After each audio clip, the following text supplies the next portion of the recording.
بھارت کے 40 جہاز پاکستان کے ریڈار پر تھے، لیکن صرف وہی گرائے جو حملہ ور ہوئے۔ ہم نے ایک ہفتے کی جنگ میں دشمن کو سبق سکھا دیا۔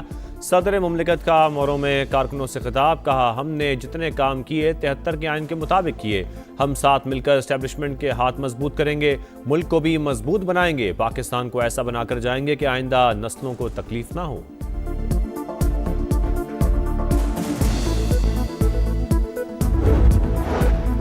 ایران اور امریکہ کے مذاکرات کاروں کے درمیان ڈیل پر اتفاق۔ سی بی ایس کے مطابق وائٹ ہاؤس نے تصدیق کر دی، صدر ٹرمپ کی منظوری ہونا باقی۔ 60 روزہ توسیع کے دوران ایران کے نیوکلیئر تنازع پر مذاکرات ہوں گے۔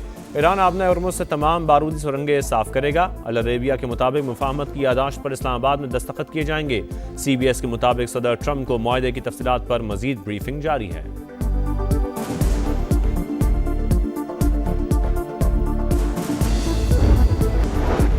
اسرائیل کی ریاستی دہشت گردی، لبنان پر حملوں میں ایک ہی خاندان کے 6 افراد شہید، ایک دن میں تعداد 16 ہو گئی، 60 زخمی۔ غزہ میں بھی وحشیانہ بمباری اور ڈرون حملے، 6 فلسطینی شہید۔ قیدیوں پر جنسی تشدد، اقوام متحدہ نے اسرائیل کو بلیک لسٹ کر دیا۔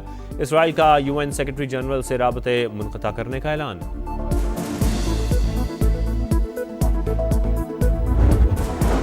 عید الاضحیٰ کا دوسرا روز، میل ملاقاتیں جاری، کل کے میزبان آج مہمان، چٹپٹے پکوان تیار، مل بیٹھے دوست یار، کہیں چائے کا دور، کہیں خوابوں پر زور، آئس کریم پر بھی خوب ہاتھ صاف۔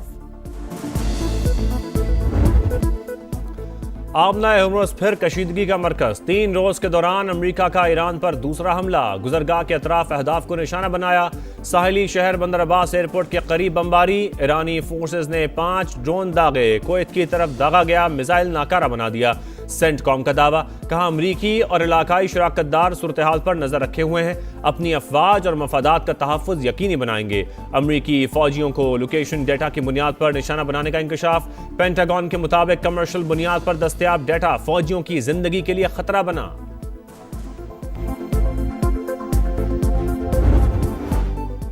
ایران کا جوابی وار، خطے میں امریکی اڈوں کو ٹارگٹ کر لیا، حملے کے مقام کو نشانہ بنایا گیا۔ دوبارہ جارحیت ہوئی تو رد عمل اور بھی شدید ہوگا، نتائج کی تمام تر ذمہ داری واشنگٹن پر عائد ہوگی۔ پاسداران انقلاب کا انتباہ، سربراہ ایرانی پارلیمانی کمیٹی ابراہیم عزیزی نے کہا آبنہ ہرمز پر کنٹرول اور یورینیم افزودگی ریڈ لائن ہے، تہران اپنے موقف سے پیچھے نہیں ہٹے گا۔ سپریم نیشنل سیکیورٹی کونسل کے ڈیپٹی سیکریٹری علی باکری بولے منجمد اثاثوں کی بحالی ایران کا قانونی حق ہے، تمام اثاثے غیر مشروط طور پر بحال کیے جائیں۔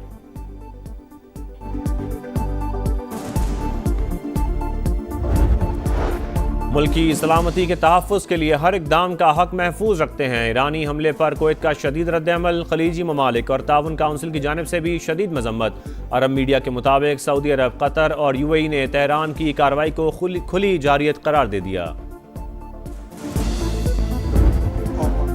ایران کے بعد عمان، ٹرمپ کا نیا ٹارگٹ، آبنہ ہرمز بین الاقوامی گزرگاہ، کوئی اسے کنٹرول نہیں کرے گا۔ عمان دیگر ممالک جیسا رویہ اپنائے ورنہ اسے تباہ کر دیں گے۔ امریکی صدر کی اپنے اتحادی کو دھمکی، کابینہ سے خطاب میں کہا ایران کے ساتھ وینزویلا کی طرح پیش آ سکتے تھے، پاکستان کی درخواست پر موقع دیا۔ وزیر اعظم شہباز شریف اور فیلڈ مارشل سید عاصم منیر ایک بار پھر عظیم شخصیت قرار، دعویٰ کیا کہ تہران معاہدے کے لیے بےتاب ہے، ہم اس کی پیشکش سے مطمئن نہیں، ابھی تک ڈیل فائنل نہیں ہوئی، ایران کسی بھی قیمت پر ایٹمی ہتھیار نہیں رکھ سکتا، اب یا تو معاہدہ ہوگا یا ہمیں اپنا کام مکمل کرنا پڑے گا۔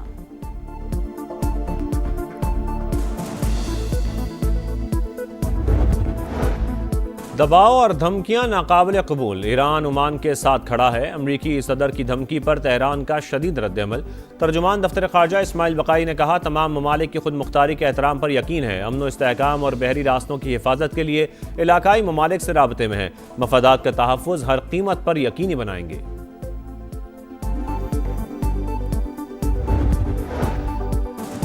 امریکہ اور ایران کے درمیان سیز فائر میں 60 روز کی توسیع کا معاہدہ طے پا گیا، صدر ٹرمپ کی حتمی منظوری باقی۔ امریکی ویب سائٹ کا مذاکرات کاروں کے حوالے سے دعویٰ، ایکزیوس کے مطابق ابتدائی معاہدے کے تحت 60 روز کے دوران جوہری مذاکرات ہوں گے۔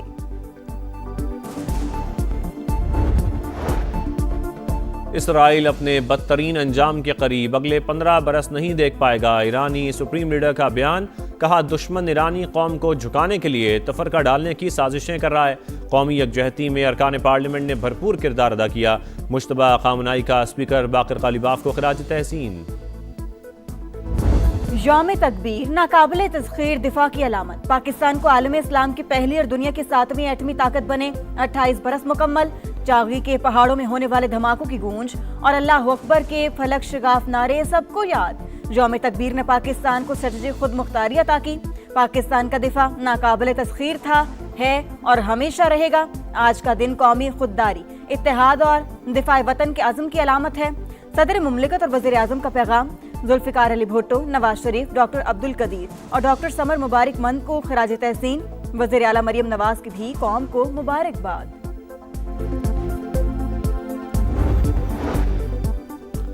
28 مئی 1998 کو ایٹمی طاقت بن کر پاکستان نے دنیا میں اعلیٰ مقام حاصل کیا۔ مئی 2025 میں بھارتی جارحیت کا ڈٹ کر مقابلہ کیا۔ نائب وزیر اعظم اسحاق ڈار کا نیو یارک میں پاکستانی کمیونٹی سے خطاب، کہا پاکستان پائیدار ترقی کی راہ پر گامزن، علاقائی اور عالمی امن کے لیے بھی فعال کردار ادا کر رہا ہے۔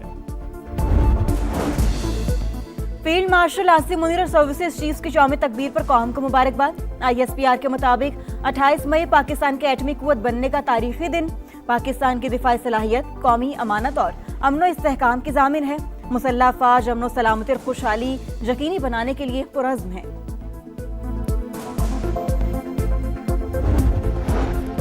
یوم تکبیر پر صدر استحکام پاکستان پارٹی اور وفاقی وزیر عبدالعلیم خان کا عسکری اور سیاسی قیادت کو خراج تحسین، کہا پاکستان نے پہلی مسلم ایٹمی قوت کے طور پر اپنی منفرد شناخت بنائی۔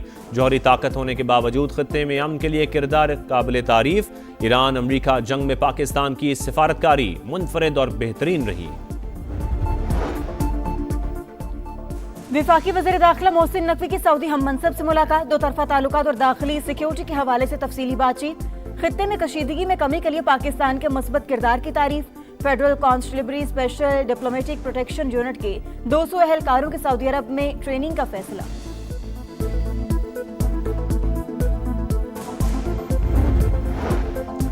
وزیر اعلیٰ پنجاب کے گلے کی کامیاب سرجری، شریف میڈیکل سٹی اسپتال سے گھر منتقل۔ مریم نواز کو گلے میں شدید تکلیف تھی، اسپتال سے ہی صوبے میں سیکیورٹی اور صفائی آپریشن کی براہ راست نگرانی کی، سینئر صوبائی وزیر مریم اورنگزیب کا بیان۔ کل کی مہمان آج میزبان، عید کے دوسرے روز بھی میل ملاقاتیں جاری، سنت ابراہیمی پر عمل کرتے ہوئے جانوروں کی قربانی، چٹ پٹے پکوان تیار، مل بیٹھے دوست یار، کہیں چائے کا دور، کہیں خوابوں پر زور، آئس کریم پر بھی خوب ہاتھ صاف، بچہ پارٹی سب پر بھاری، مستیاں عروج پر، سیر سپاٹے بھی جاری۔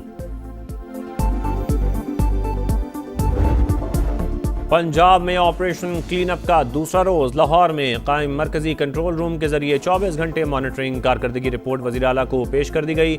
علائشیں فوری ٹھکانے لگانے کا کام جاری، گلی محلوں سڑکوں کی سرف اور فنائل سے دھلائی، ارک گلاب اور چونے کا چھڑکاؤ، شہریوں کا صفائی کے بہترین انتظامات پر مریم نواز کو خراج تحسین۔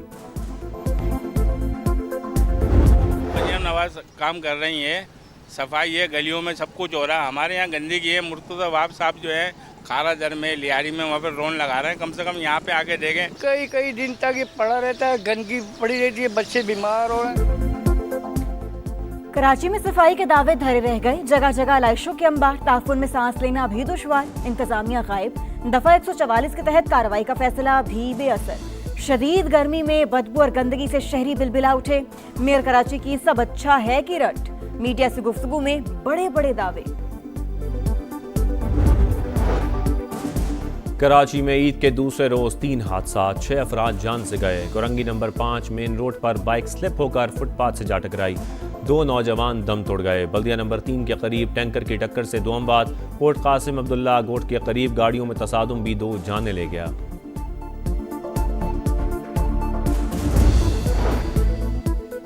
قلعہ سیف اللہ میں نامعلوم افراد کی فائرنگ، 3 افراد جاں بحق، 1 زخمی ہو گیا۔ پولیس کے مطابق واقعہ دیرینہ دشمنی پر پیش آیا، مختلف پہلوؤں سے تحقیقات جاری۔